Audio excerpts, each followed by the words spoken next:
અને આ આશ્રમની ધજા ફરકાવવાનું દોલતરામ મહારાજે નક્કી કર્યું. તમે ઊંચા છો નેતા છો પણ તમારો સહકાર આવેલા વગર છૂટકો નથી.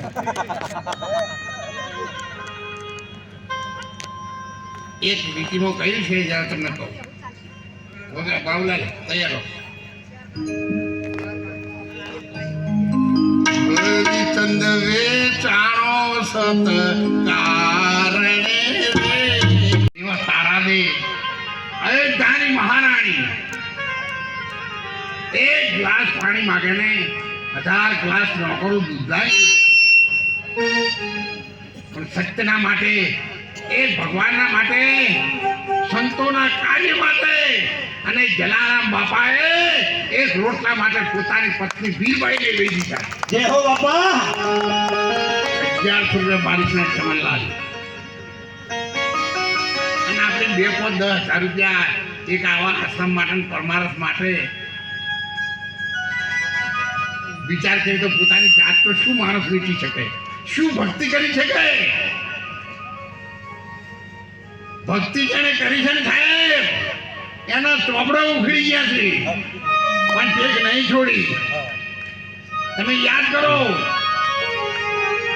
અરે હું તો સાસરીએ નહીં જાઓ મોરી માં આ મારું મન લાગ્યું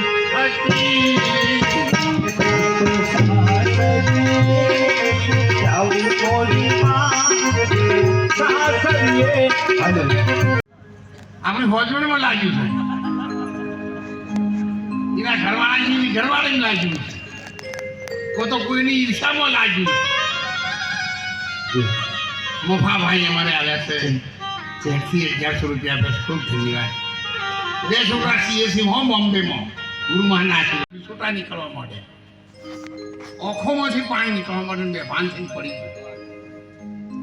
નિશાળી આવ્યા કે પેલો છોકરો કેમ દેખાતો નથી પણ તો નિશાળી હતા આખા ગામનો. એટલે એક છેલ્લે જઈને જોયું કે આ રે આ પડ્યો, આ તો બેભાન થઈ ગયો.